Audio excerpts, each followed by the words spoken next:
틱탁 틱탁 현란한 입담의 환상 드리블. 오늘 이 뉴스를 주목하라. 이슈 티키타카.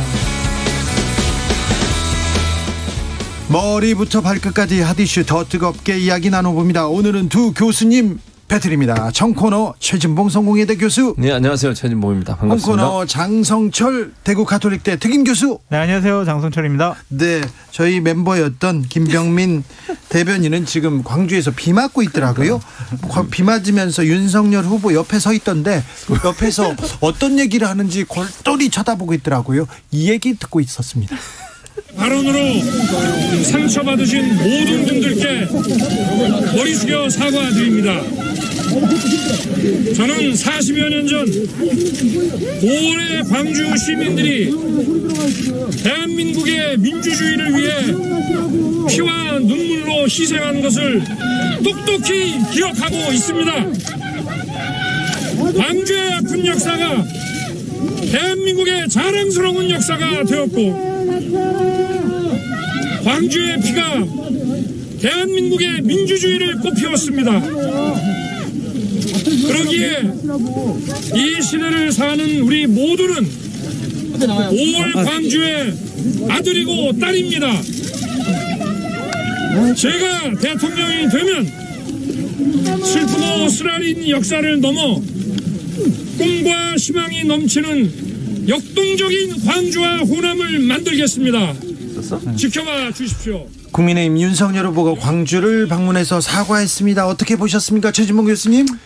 한 번에 사과는 안 된다. 저는 그렇게 봐요. 아, 그래요? 사과를 한 것 자체가 뭐 나쁘다고 저는 보지는 않고 사과는 해야죠. 근데 그러니까 광주 시민들의 신뢰를 얻기 위해서는 한 번의 사과로 끝나서는 안 되고, 사과뿐만 아니라 행동이나 정책적 부분을 통해서 5.18에 관련된 본인의 생각을 명확하게 밝힐 필요가 있다. 그러니까 네. 전두환 씨 옹호 발언 때문에 사실 문제가 된 거잖아요. 네. 그렇기 때문에 이 광주 시민들 볼 때는 한 번 와서 사과하는 거 이벤트로 생각해요. 그 정도 사과로 끝날 게 아니라 5.18 관련된 정책을 좀 적극적으로 얘기하고, 네. 또 앞으로 정말 그 보수 중에도 정말 그 극우적인 성향이 있는 분들은 5.18에서 폄훼하는 일들이 계속 하고 있잖아요. 유튜브 같은 데서. 네. 그분과 명확하게 선 긋는 모습도 보여주고, 이런 진정성이 지속적으로 반복돼야만 마음을 다시 돌릴 수 있지, 한 번 가서 1박 2일로 이벤트 한다고 해서 끝날 문제는 아니다. 저는 뭐 사과가 잘못됐다고 얘기하는 게 아니라, 네. 사과가 한 번으로 끝날 문제가 아니라고 얘기를 하는 거예요. 장성철 교수님. 늦었지만 잘 가셨다라는 생각이 들고요. 그 상처를 받으신 분들이 제발 그만 좀 사과해라, 그만 좀 와라 라고 할 때까지 지속적인 사과와 반성이 필요하다라는 생각이 듭니다. 이용섭 광주시장께서 정답을 얘기하신 것 같아요. 세 가지를 얘기하셨는데, 첫째, 5.18 민주화운동을 헌법 전문에 포함시키는 노력을 하겠다라는 약속을 해라. 두 번째, 5.18 진상규명에 앞장서겠다라는 약속을 해라. 세 번째, 역사의 왜곡에 대한 당 차원의 재발 방지 대책을 마련하겠다라는 약속을 해라라고 하셨거든요. 그 약속하시면 될 것 같다라는 생각이 듭니다. 네. 윤석열 후보가 저 청와대에서 축하난 이렇게 보내지 않습니까? 축하난 보내자고 했는데 이철희 정무수석하고 일정이 좀 안 맞아서 아직 못 받고 있는 것 같아요. 면담 일정이. 제가 정확하게 취재해왔어요. 그래요. 다음 주 월요일 2시에 만나기로 했습니다. 그래요? 근데 왜 지금까지 안 만났냐면, 네. 계속 그 이철희 수석도 바쁘잖아요. 그러니까 이철희 수석이 얘기한 날짜와 시간에는 또 윤석열 후보가 안 되고, 윤석열 후보가 되는 날짜와 시간에는 이철희 수석이 안 되고, 이래가지고 계속 미뤄져서 다음 주 월요일 2시에 만나기로 했다. 청와대는 만난다고 이렇게 시간을 많이 줬다는데요. 그게 D일보에서 네. 조금 이상하게 꼬아서 썼다라고 얘기를 하더라고요. 네. 그래가지고 그 시간들이 안 됐다. 그래서 불필요한 억측, 오해 필요 없다라는 생각이 듭니다. 그렇습니까? 네. 딱 정리하시네요. 제가 다 취재해 왔어요. 원래 장 교수가 원래 저렇게 얘기해요, 항상. 네. 자, 맞는 건 별로 없지만. 맞는 거 별로 제가 없어요. 틀린 게 뭐가 있어요? 네? 틀린 것도 많이 있잖아요. 뭐가 있어요? 구체적으로 있는 얘기해 보세요. 것도 있고 맞는 것도 있고 틀린 것도 있고 이래요. 이런 신경전. 너무 하시네요, 진짜. 좋습니다. 이런 신경전 아주 좋아. 두 교수들 오랜만에 나와서 댄스 배틀도 하시자고. 아니 교수님 진짜 뭐 월요일 날 2시에 다음 주 월요일 날 2시에 두 분이 만나기로 했다라는 거를 알고 계세요? 모르고 계세요? 몰랐어요. 그런 거 모르잖아요. 알았어요. 제가 정말 정확히 취재해오는 여기 거예요. 나온다고 취재했어요. 주진우 라이브를 위해서 잘 교수님께서. 지켜주는 거죠, 그거는? 그 예측은 조금씩 틀리는 적이 있어도 이제 고백을 하는구만. 정확히 맞는다. 알겠습니다. 네. 예측은 뭐 평론가들 많이 틀린다. 아니 정보도 없고 예측도 안 하시잖아요, 최 교수님은. 예측합니다. 네. 하세요. 네. 자, 윤석열 후보 컨벤션 효과 얼마나 갑니까? 예측 들어갑니다. 최진봉. 저는 얼마 못 갈 거라고 봅니다. 왜요? 그러니까 저는 이렇게 생각해요. 컨벤션 효과가 일정 부분 있는 거잖아요. 예, 그리고 현재 이제 정권 심판론이라고 하는 큰 흐름이 있기 때문에 네. 국민의힘에 대한 어떤 그 국민들의 일정 부분의 지지가 있다고 저는 봅니다. 그러니까 윤석열 후보 개인기라든지 그분의 능력이나 자질 가지고 평가한 문제가 아니고 네. 어쨌든 현 정부에 대한 불만, 현 정부에 대한 심판 이런 여론들이 높다 보니까 예. 대안 세력으로서 국민의힘을 지지하는 부분이 있는 것 같아요. 이제 네. 그런 부분들이 일정 부분 반영돼서 윤석열 후보에게 저는 그 정도의 지금 지지율이 나오고 있다고 보거든요. 근데 이제 문제는 뭐냐면 윤석열 후보가 그러면 대선 후보로서의 자질이나 능력 이런 부분을 잘 보여줘야 할 텐데 그런 부분이 잘 될 거냐.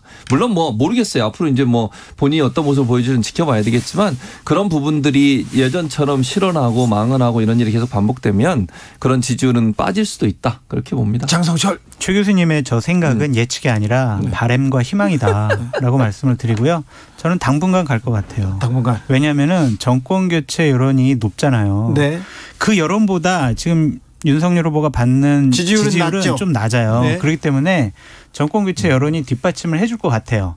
근데 그것을 극복을 하려면 이재명 후보가 개인적인 역량으로 정권 교체 여론을 뒤집을 수 있는 역량을 보여줘야 되는데 역량을 보이기도 전에 지금 다른 데 좀 잡혀 있는 모습이죠. 그래가지고 그 덫에 걸린 것에 상당히 앞으로 발걸음 나가기가 어려워하고 있다. 그래서 윤석열 후보의 저 지지율은 당분간 계속될 것 같고 TV 토론에서 여러 가지 또 뭐 이재명 후보가 앞서는 듯한 모습을 보이면 그때 좀 조정을 받을 수 있겠지만 그때까지는 당분간은 뭐 특별하게 낮아질 이유가 없다. 대장동 덫에 빠져 있는 게 지금 그 이재명 후보의 공약이나 그 다른 움직임이 보이지 않는 것. 또 다 거기서 연유된다고 보십니까? 되는데 이재명 후보가 대장동 이슈에 대해서 탈출하려고 너무 무리한 얘기들을 많이 하세요. 그러니까 예를 들면 주택은 공공재고, 토지는 모든 국민의 것이다. 이게 말이 됩니까? 이게 사회주의고 공산주의잖아요. 이런 말씀을 하시는 것 자체가 상당히 무리가 있고 주택 불로소득은 부동산 불로소득은 환수하겠다라고 오늘도 얘기하셨어요. 관훈 토론회에서. 제가 퇴직금 5억을 받아가지고 집을 샀어요. 그랬더니 문재인 정권이 2년 만에 15억으로 올렸어요. 10억 원의 불로소득이 생겼어요. 돈 벌었어요? 아니요. 예를 들면. 네. 그러면 그 불로소득으로 환수할 겁니까? 이런 기준도 명확지가 않아요. 그래서 너무 무리한 공약을 남발하고 계신다. 최진봉. 남발은 아니고 아까 뭐 그 예측 두고 지켜보면 알 것 같고요. 네. 그러니까 지지율에 대해서는 네. 그러니까 본인이 너무 단언해서 얘기하면 안 된다고 보고 불로소득이란 말은 이런 얘기예요. 예를 들면 부동산 업자들이 지금 이제 LH 사태나 아니면 대장동 사업처럼 이렇게 사업을 통해서 불법적인 방법이나 아니면 민간업자가 너무 많은 수입을 가져가는 부분 이런 부분들에 대해서 환수하겠다는 얘기라고 생각이 들어요. 그러니까 개인적으로 예를 들어서 지금 장 교수가 예를 들었던 것처럼 집을 본인이 하나 사서 오랫동안 갖고 계셨는데 집값이 오르고 이런 부분에 얘기하는 건 아니라고 봐요 저는. 그러니까 이재명 후보가 얘기하는 불로소득이라는 개념은 민간 사업자들이 부동산 개발을 통해서 엄청나게 많은 돈을 벌었는데 그 부분이 우리가 생각하는 일반 국민이 생각하는 범위를 넘어갔을 때 일정 부분 공공이익을 환수하자. 왜냐하면 대장동 사건 이후에 국민의힘이나 보수진영에 있는 분들이나 국민들이 많은 부분 거기에서 화가 나 있는 거잖아요. 그런 부분들을 공공이익 환수제라고 하는 제도를 통해서 일정 부분 국민이나 아니면 국가가 그걸 공공이익을 위해서 좀 배분할 수 있거나 아니면 사용할 수 있도록 만들자는 그런 제도의 얘기이기 때문에 저는 국민적 공감대나 국민적 지지가 있을 거라고 보고요. 그러니까 이게 정상적인 방법으로 돈을 버는 걸 나쁘다고 얘기하는 게 아니라 우리가 생각하는 기대 이상의 수입이 부동산 개발을 통해서 났을 경우에 그걸 공공이 일정 부분 환수하도록 하는 방안 그 방안을 얘기했다고 생각해요. 반박을 좀 드리면 그 며칠 전에는 그런 식으로 구분해서 얘기하셨어요. 부동산 이익을 환수하겠다라는 것과 택지 개발 이익을 좀 환수하겠다 두 가지로 나눠서 말씀하셨는데 오늘 관훈 토론회에서는 부동산 부당 이익을 환수하겠다라고 그 부분만 얘기하셨거든요. 그래서 제가 문제점을 하는 거다. 왜냐하면 대선 후보는요 정확히 말씀하셔야 됩니다. 자꾸 그 말뜻을 해명하고 다른 뜻이 있었어요. 뭐 이런 말이에요라고 해명하기 시작을 하면 그 메시지 전달 자체가 잘못된 것이다라고 말씀을 드리고 싶습니다. 그러니까 장 교수가 말씀한 부동산 부당 이익이라는 게 정상적인 방법으로 이익을 얻는 거잖아요. 부동산 불로소득. 일하지 않아서 번 거 불로소득. 그렇죠. 그러니까 부동산 불로소득이나 부당 이익 같은 개념이라고 저는 생각을 해요. 그러니까 장 교수는 이제 이재명 후보가 얘기했던 말에 이제 의미를 그렇게 해석하시지만 부당 이익이나 불로소득이 결국 아까 제가 말씀드린 그 내용의 개념이라고 저는 보고 국민들이 그렇게 이해할 거라고 저는 봅니다. 네. 저 대변인보다 훨씬 더 해명을 잘하시는 것 같습니다. 자, 국민의힘 선대위 잘 꾸려집니까? 이 김종인 전 비대위원장은 어떤 생각을 가지고 있고 이준석 대표는 어떤 생각을 하고 있고 윤석열 후보는 어떤 생각을 하고 있습니까? 시간이 지나면 해결될 사소한 갈등과 이견이 있다라고 말씀을 드리고요. 지금 있는 갈등은 사소한 거다. 사소한 것 같아요. 왜냐하면 거의 해결이 되어 가고 있다라고 말씀드리고 싶어요. 어제 윤석열 후보랑 김종인 위원장하고 임태희 전 청와대 비서실장 있잖아요. 네. 세 분이 만나가지고 여러 가지를 조율을 했고 김종인 위원장께서 임태희 비서실장은 좀 중히 쓰셔라라고도 얘기를 했고 그 부분에 대해서 충분히 받아들이셨고요. 김종인 위원장께서 대략 10명 정도의 명단을 건네주면서 이분들이 선대위의 중심이 됐으면 좋겠다라고 얘기를 했습니다. 그리고 이준석 대표가 좀 뭐 거부한다라는 사람이 있었는데 내일 최고위원회에서 이양수 의원이 수석 대변인 맡고 김병민 대변인이 당 대변인을 맡는 것으로 선대위 대변인 맡는 것으로 그렇게 좀 많이 올라갈 것 같아요. 네. 그래서 차근차근 지금 여러 가지 이견들이 조율되고 있다. 그래서 별로 큰 갈등과 싸움은 없어질 것 같다라는 생각입니다. 그 뭐 장 교수가 얘기한 대로 돼서 그렇게 잘 되면 문제가 없을 것 같아요. 근데 뭐 이제 앞으로 지금 얘기했던 부분들이 장 교수가 개인적으로 취재해 오신 부분인 것 같은데 그 부분이 수면에 드러나고 이런 부분들이 또 없는 부분이 있을 수 있으니까 김종인 전 비대위원장이 주셨다는 아까 얘기하신 그런 명단 이런 부분을 100% 받아들일 거냐. 또 사실은 이제 그 캠프에서 기존에 있었던 사람들의 반발 이런 부분들은 아직까지 구체적으로 나온 건 없어요. 근데 그런 과정에서 조율을 하다 보면 이제 캠프에서 열심히 일했던 사람들의 이름이 빠질 수도 있고 근데 그분들의 반발들이 있을 수 있어서 이건 조금 더 지켜봐야 된다. 그렇게 그런데 안 지켜봐도 됩니다. 권성동 그리고 임태희 어째 MB맨들이 다시 귀환합니다. 친이 분들 또한 이명박 정부에서 여러 가지 일을 했던 분들 이양수 수석 대변인 같은 경우도 청와대에서 행정관 하셨던 분이거든요. 그러니까 임태희 전 비서실장이고요. 맞아요. 이명박 전 대통령을 모셨던 분들이 주축 세력이 되는 것 같다라는 생각입니다. 그렇죠. 네, 그것이 뭐 옳고 그르다라고 얘기할 수는 없을 것 같고요. 그분들의 능력을 김종인 위원장이나 윤석열 후보나 높게 평가하는 것 같아요. 지금 윤석열 후보하고 김종인 위원장하고는 그냥 한 배를 탔다고 보면 됩니까? 아직도 둘이서 좀 약간 실력 역할 가지고 이렇게 약간의 줄다리기 신경전은 있는 것 같습니다. 신경전이 있는데, 네, 그러니까 그 10명의 명단을 다 받아들일 거는 같아요. 그래요? 근데 그 명단에 이 사람은 이런 역할이 중요해. 선대위에서 이 직책을 줘라고 하는 것을 다 받아들일 것이냐는 좀 두고 봐야 될 것 같은데. 5962님께서 김종인 10명 중에 혹시 최진봉이 있습니까? 없습니다. 네. 장 교수님이 있습니까? 없습니다. 없어요? 네. 왜 장 교수님 없죠? 저는 이미 드럼통에 빠져가지고요. 양성근님께서 그러면 홍준표 의원은요? 홍준표 의원은 본인이 새로운 신당이라든지 다른 일을 하겠다라는 생각과 힘이 없다라고 말씀을 하셨어요. 패자의 권리가 뭐냐면요.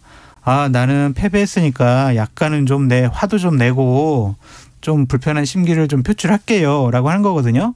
그럼 승자의 의무는 뭐냐면요. 그런 패자를 옹호하고 포용하고 넉넉한 마음으로 받아들이고 달라는 좋은 자리 주고 이러는 게 승자의 의무입니다. 윤석열 후보 측에서 자꾸 2030 세대들이 역선택을 했다 이런 생각하지 말고요. 홍준표 후보 쪽에서 해달라는 거를 해주면 됩니다. 홍준표 캠프 그쪽 사람들이 그렇게 많지 않잖아요. 없어요. 네. 그래서 네. 해줄 수 있는 것도 많죠. 네, 그러니까 지금 챙겨야 되는 사람이 조경태, 배현진 정도 되지 않습니까? 뭐 이현주 전 의원, 이현주 전 그 정도 네. 정도. 네, 그 정도니까. 네.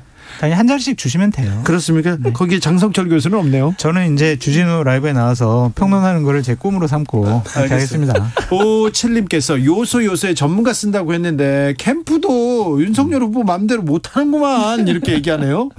0861님께서 기본 생각이 달라서 다른 얘기하다가 50 질문하면 또 도대표표 될 것 같습니다 하는 분이 계시고요. 8891님 말로 하는 사과가 중요한 게 아니라 본인의 주관이 중요하죠. 진정성 없이 여론에 밀려서 억지 사과하는 모습이 국민은 원치 않습니다. 얘기하는데 진정성을 보일지 한번 지켜봐야 되겠습니다. 네. 그런데요.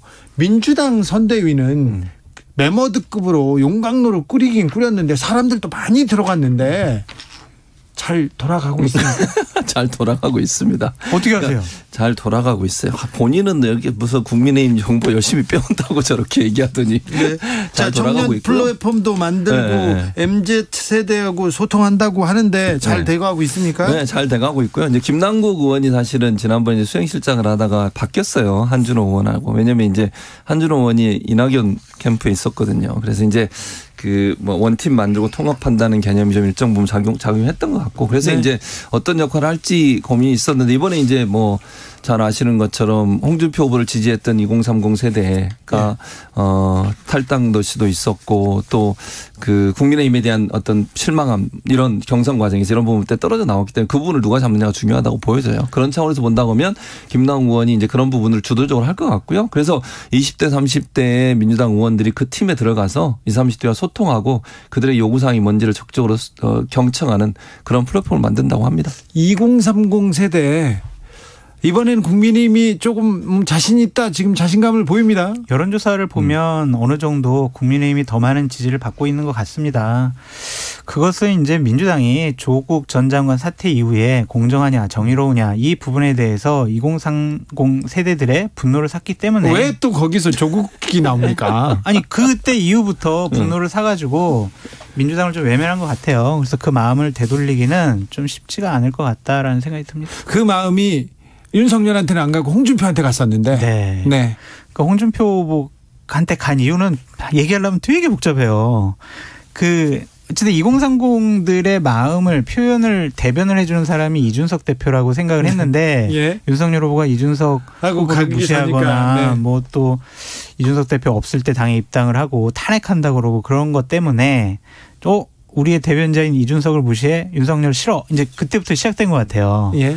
그런데 2030 세대가 우리가 뭐 가르치고 설득하고 훈계하고 혼낸다고 해서 우리 편 들어주지 않거든요. 네. 그들의 생각과 판단과 여러 가지 뭐 정서적인 것들을 잘 알아서 공감대를 형성해야 된다. 가르치려고 하지 말아라라고 말씀드리고 싶습니다. 최지봉 교수님. 네, 그러니까 정 교수의 말 이 부분은 상당히 전적으로 동의하시죠. 전적으로 학생들을 가르치는 동의. 분들이라. 네. 그러니까 맞는 말이에요. 그러니까 2030 세대는 정말로 뭘 설득하고 이런 문제가 아니에요. 맞아요. 그들과 네. 소통하고 맞아요. 공감하고 받아줘야 되거든요. 근데 그런 부분들이 기성 정치인이 좀 부족한 부분이 분명히 있어요. 그래서 그런 부분들은 보완해 가야 된다고 저는 봐요. 네. 그러니까 꼰대적인 모습을 보이거나 나대는 얘기하고 이래가지고는 도저히 안 먹히는 거거든요. 우리가 가르치는 대로 이래가지고는 안 돼요. 2030은 그들만의 독특한 문화와 그다음에 생각과 정책에 대한 기대감이 있는데 그 부분을 충분히 받아들여서 그 소통하는 모습을 보여줘야 된다. 근데 그런 부분들이 사실은 양측 다 정말 절실하게 필요한 상황이라는 생각이 듭니다. 특별히 민주당이 더 절실하고 절박할 그렇죠. 거예요. 당연하죠.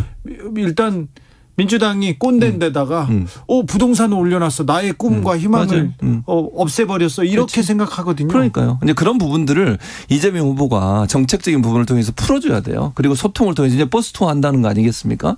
직접 소통하고 만나고 그들이 요구가 뭔지를 잘 들어서 정책적인 부분에서 좀 실현할 수 있도록 방안을 만들어야 한다고 생각해요. 기존에 잘못한 부분을 오늘 또 사과했는데 사과 계속하면서 그 부분을 바로 잡겠다고 하는 노력들을 보여준다고 생각합니다. 요소수도 부족한데 무슨 버스 투어를 한다고 해요. 네? 정책을 제가 요소수 걱정 없대지 않습니까? 이슈 티키타카 2부에서 이어가겠습니다.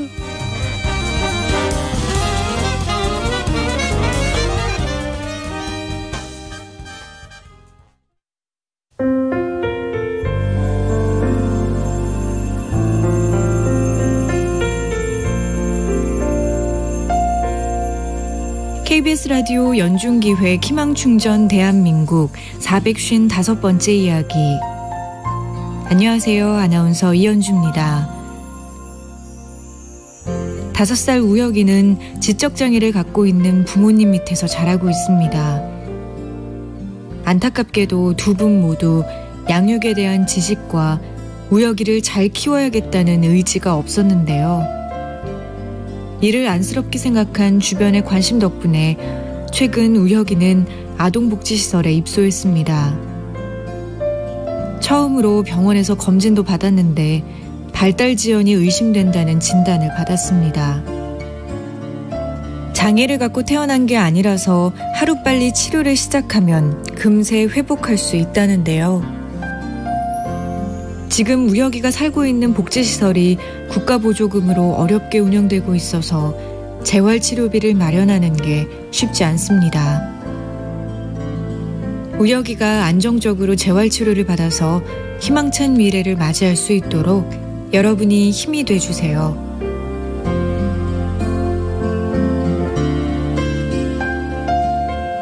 여러분의 따뜻한 손길이 희망의 빛이 됩니다. ARS 060-700-1580 060-700-1580 한 통화 3,000원으로 희망을 선물해 주세요. KBS 라디오 연중기획 희망충전 대한민국은 초록우산 어린이재단, 인탑스 주식회사 그리고 청취자 여러분과 함께합니다. ARS 060-700-1580 한 통화 3,000원입니다.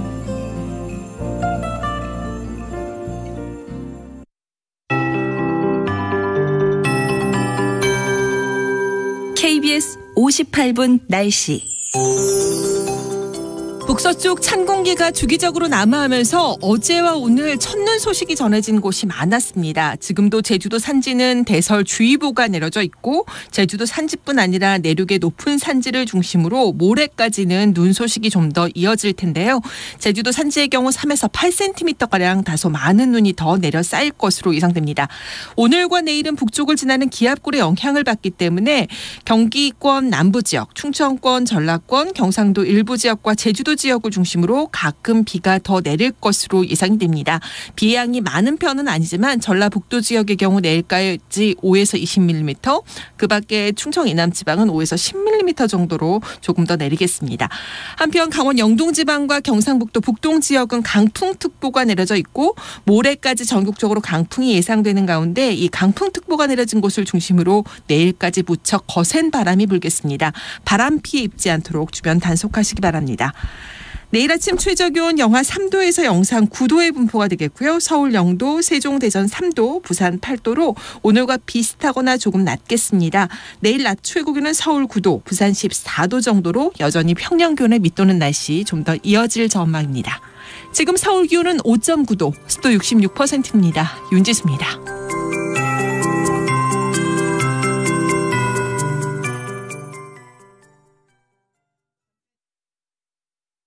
정성을 다하는 국민의 방송 KBS가 6시를 알려드립니다.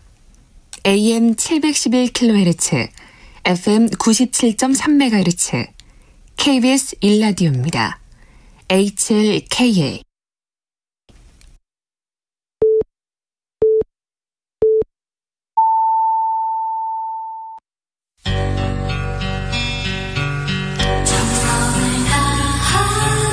정성을 다하는 국민의 방송 KBS 주진우 라이브. 그냥 그렇다고요. 주진우 라이브 함께하고 계십니다. 지역에 따라 2부에서 합류하시는 분들 계시죠? 어서 오십시오. 자리 잡으십시오. 7시까지 함께해 주십시오. 라디오 정보센터 다녀오겠습니다. 정한나 씨.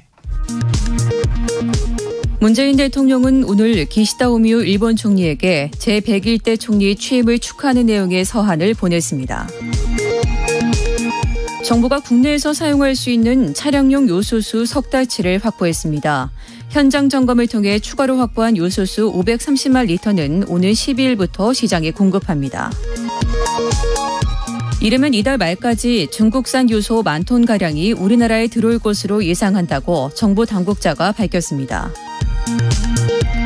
데니얼 크리튼브링크 미국 국무부 동아시아 태평양 담당 차관보가 취임 후 처음으로 오늘 방한했습니다. 그는 2박 3일의 방한 기간 한국 정부 고위 당국자들과 상견례 차원의 회동을 하고 한미 관계와 지역 정세, 한반도 문제, 글로벌 이슈 등을 논의할 예정입니다. 국회의원 선거와 지방선거에 출마할 수 있는 나이를 만 18세로 낮추는 방안이 정치권에서 급물살을 타고 있습니다. 피선거권 연령 하향을 담은 공직선거법 개정안이 연내 통과되면 이르면 내년 3월 대선과 함께 치러지는 국회의원 재보선과 6월 지방선거부터 적용될 수도 있다는 전망이 나옵니다.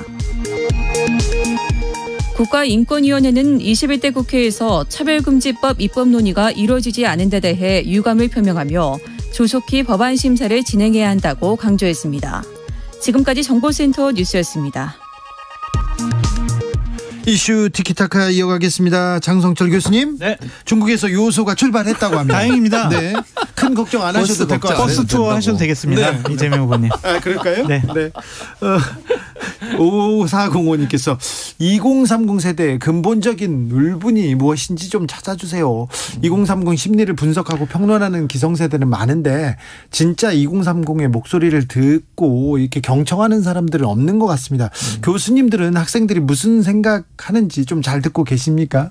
예, 얘기를 많이 하고 있고요. 그 친구들이 되게 어려워하는 부분이 일단은 일자리더라고요. 예. 대학을 졸업하고 나서 나는 무엇을 하면서 살아야 하는가에 대한 가치와 철학, 생계 문제가 한꺼번에 상당히 걱정으로 다가오는 것 같습니다. 네. 그 부분에 대해서 정치권에서 해결해 주지 못하는 한 2030 세대의 분노가 계속될 것으로 보여집니다. 0529님께서는 2030도 중요하지만 4050의 마음은 누가 헤아려주나요? 샌드위치 세대잖아요. 외로워요. 그렇죠. 아무래도 4050도 어렵죠. 네. 사실은 자식 키워야 되지. 장 교수도 이제 50대잖아요. 네. 그러니까 애들 키우고 이런데 얼마나 힘듭니까? 근데 그런 엄청 부분도 힘듭니다. 그러니까요. 집안칸 마련하는 것도 힘들고 네. 이런 부분이 있기 때문에 잠깐 울고 오셔도 그래서 전 세대가 다 중요하고 예. 근데 이제 특히 2030 세대가 지금 상황에서 가장 어려운 부분은 분명히 보여요. 그렇죠. 왜냐하면 그래도 50대들은 예전에 취업하고 이런 게 그렇게 그렇죠. 크게 문제는 아니었거든요. 대학 졸업하면. 근데 요즘은 대학 졸업에도 취업이 안 되는 상황이니까 그 부분은 정말 정치권이 정신 똑바로 차려 해결해 야 한다고 생각합니다. 자, 중요한 이슈로 넘어가기 전에 문재인 대통령의 딸이 청와대에서 거주합니다. 네. 관저에서 거주합니다. 네. 이걸 아빠 찬스라고 네. 공격하고 나섰습니다. 국민의힘에서. 아빠 찬스입니까? 그렇게까지 공격할 필요는 없을 것 같고요. 법적으로도 문제 없지만 상당히 이례적인 일이다라고 말씀드려요. 그러니까 결혼한 자녀가 청와대에서 대통령인 아버지와 함께 산 적이 한 번도 없어요. 상당히 이례적입니다. 그래서 문다희 씨가 가정적으로 어떠한 일이 있는 것이 아니냐 그러한 또 의문과 추측이 나오고 있는데 저는 청와대에서 이런 입장 안 했으면 좋겠어요. 우리 법적으로 문제 없어요. 더 이상 언급할 수가 없어요. 경호상 문제 더 이상 터치하지 마세요라고 하는 게 아니라 지금 모든 국민들은 집 문제 때문에 상당히 고통스러워하고 있습니다. 내 집 한 칸 마련하고 월세 전세 가격 마련하느라고 힘든데 아니 1년 전에 태국에서 한국으로 돌아온 대통령의 따님은 청와대에서 저렇게 큰 저택에서 관저에서 살고 있다? 국민들은 이런 포인트에서 분노하는 거다. 국민의 정서상 이것은 상당히 여러 가지로 문제다. 문제 삼지 않겠다면서. 그러니까 앞뒤가 안 맞아요. 자, 앞에는 전지봉 교수님. 별 문제 없다. 그렇게 문제 삼으면 안 된다고 그러고 본인이 더 크게 문제를 삼고 있네요. 정서법상. 그러니까 물론 이제 지금 장 교수가 얘기했듯이 정서적으로 그런 부분에 대한 생각이 있을 수 있다고 봐요. 저는 충분히. 또 한편으로 다른 정서로 보면 뭐 어떤 이유가 있는지는 이제 자세한 거 우리가 모르니까 모르지만 이제 부모 입장에서 자녀가 이제 어떤 상황에 빠져 있고 그런 부분들을 함께 하기 위해서 이제 불가피하게 함께 생활해야 되는 상황이 있을 수도 있다고 봐요. 대통령은 만 백성의 부모입니다. 그러니까 그래서 만 백성을 다 그렇게 포용하실 거라고 봐요. 그래서 저는 물론 이 부분을 뭐 도덕적으로 또는 이런 부분으로 공격하는 야당 뭐 그럴 수 있는데 이게 너무 심하면 저는 그렇죠? 제가 볼 때 그렇게 좋은 결과로 나오지 않을 것 같아요. 알겠습니다. 0235님께서 5060도 마찬가지입니다. 아들 결혼시켜야 하는데 집 살 돈이 없어요. 아, 네. 2030, 4050, 5060, 7080. 네, 7080 모두를 뭐 다 보듬는 응원해 정책이 주세요. 필요합니다. 자, 이재명의 전국민 재난지원금 대 윤석열의 50조 원 손실보상, 후보들 간의 쩐의 전쟁, 전이 가경입니다. 쩐의 전쟁입니다. 안철수 후보가 윤석열 50조 원 공약 이거 받고 더블로 가는 도박꾼 행태다 이렇게 얘기하던데요. 그 야당 후보로서는 어쩔 수 없다라는 생각이 들고요. 윤석열 후보의 50조 손실보상은 평가할 게 없어요. 왜냐하면 어떻게 마련해서 어떻게 나눠주겠다라는 얘기가 지금 구체성이 없어요. 네. 그래서 이걸 가지고 평가하기는 어려울 것 같고 대신 이재명 후보의 재난지원금 부분은 아주 비판을 받아야 된다라는 생각이 듭니다. 어떻게 해요? 왜냐하면 올해 세수가 90조가 지금 세수가 펑크가 났습니다. 근데 40조의 추가 세수가 들어왔다고 그래서 곳간에 이거 쌓아두면 안 된다 이런 식의 표현은 말이 안 됩니다. 들어왔으면 빚부터 갚아야 된다라는 것이 저는 첫 번째 주장이고 두 번째는 어려운 한계 상황에 몰린 분들에게 집중적인 지원을 하는 게 맞다. 예를 들면 카카오페이 같은 경우에는 그 직원들 얼마 전에 스톡옵션 받아가지고요. 수억에서 수십억 벌었어요. 그런 분들에게까지 재난지원금을 줘야 된다? 솔직히 받아들이기가 어렵고요. 마지막으로는 새로운 정부가 내년 3월 9일 날 탄생하잖아요. 돈을 좀 아꼈다가 그 정부가 정책적으로 어떻게 사용할지를 저축성으로 좀 남겨두는 것도 옳은 정책 아니냐라는 생각이 듭니다. 최진봉. 일단 아까 그 윤석열 후보가 50조 한 거 구체성이 없어서 평가할 수 없다고 하는데 그럼 비판하셔야죠. 저는 그렇게 보고요. 네. 또 만약에 이재명 후보가 얘기했으면 비판하셨을 거예요. 분명히 우리 장 교수께서. 그런데 또 윤석열 후보가 구체성이 구체성이 없으니까 더 비판을 받아야지. 그런 계획도 없이 이런 얘기하면 안 된다고 보고 이제 관점의 차이라고 보는데 장 교수 얘기했듯이 그런 부분도 우리가 고려할 부분은 있어요. 근데 이재명 후보가 얘기하는 돈은 그러니까 빚을 갚는다는 표현을 장 교수가 하신 거는 뭐냐면 추경 예산을 많이 하다 보니까 우리가 이제 국채를 발행해서 했잖아요. 그것 때문에 빚이 생겼고 그걸 먼저 갚는 게 중요하다고 말씀하신 건데 그 부분도 일면 타당한 면이 없지 않아 있어요. 저는 그렇게 보는데 다만 이제 저는 이렇게 생각해요. 이 세수가 더 들어온 거 40조가 세수가 더 들어온 거 원래 우리가 올해 들어올 국세를 생각했던 것보다 더 많이 들어온 거니까 이걸 어디에 사용할까를 고민을 해야 되는데 빚을 갚을 때 사용할 거냐 아니면 이거 내수 활성화해서 다른 방법으로 쓰는 걸 사용할 거냐 하는 부분에 고민이 있을 거라고 봅니다. 기업도 마찬가지잖아요. 예를 들면 추가적으로 무슨 돈이 생겼을 때 이걸 빚을 청산하는 데 쓸 거냐 아니면 재투자를 할 거냐의 문제라고 저는 보는데 그런 차원에서 본다고 하면 이재명 후보 입장에서는 이걸 재난지원금이라고 하는 게 지역화폐나 지역에서 쓸 수 있는 돈으로 지급이 되잖아요. 그걸 통해서 내수를 좀 활성화해서 경제를 살리겠다는 의도라고 보여지기 때문에 이게 그냥 단순히 돈을 줘서 저축성으로 누군가에게 뭐 저축하게 주는 돈이 아니라 소상공인 자영업자들을 운영하는 지역 상권의 일정 부분 활성화를 통해서 지역의 경제 활성화에 도움이 되는 경제 정책의 일부분이라고 보여지기 때문에 그런 점에서 긍정적으로 평가합니다. 근데 정책적으로 좀 판단해봤으면 좋겠어요. 그러니까 지금 소비가 활성화되지 않는 게 돈이 없어서 그런 건지 아니면은 영업 시간을 제한을 해서 돈을 쓰고 싶어도 못 쓰는 사람들이 많은 건지. 영업 시간은 이제 풀었잖아요. 그러니까 그거를 한 달 정도 좀 효과를 봤으면 좋겠어요. 지금 보복 소비하겠다고 지금 준비하는 분들도 많이 있잖아요. 그래서 좀 너무 성급하게 결정 안 했으면 좋겠다라는 생각이 듭니다. 말씀하신 것처럼 성급하게 하는 게 아니고 내년에 지원하는 거예요. 1월 달에 준다고 확정했잖아요. 그러니까 1월 장성철 교수님. 한 달 정도 있다가. 재난지원금 지급이 민심에 선거에는 영향을 미치는군요. 아유, 돈을 주면은 당연히 좋잖아요. 저도 솔직히 주면 안 됩니다라고 하지만 받으니까 좋더라고요. 아, 그래요? 네. 그래서 그걸 우려하는군요. 네. 역시 솔직합니다. 그러니까. 6540님께서 재난지원금 집어치우세요. 집세를 내라는 것도 아니고 전기 수도세를 내는 것도 아니고 쇼핑을 하라고 주는 건 아닙니다만 네. 오드리님께서 모두에게 줘야죠. 그래야 공평해요. 많이 버는 사람 그만큼 세금 많이 냅니다. 그 사람들한테 가는 돈을 왜 불편해합니까? 그렇죠? 일견 그 말도 타당합니다. 네. 여기까지 할까요? 네. 오늘도 감사했습니다. 이슈 티키타카 최진봉, 장성철 두 교수님 감사합니다. 감사합니다. 감사합니다. 정치 피로, 사건 사고로 인한 피로, 고달픈 일상에서 오는 피로. 오늘 시사하셨습니까?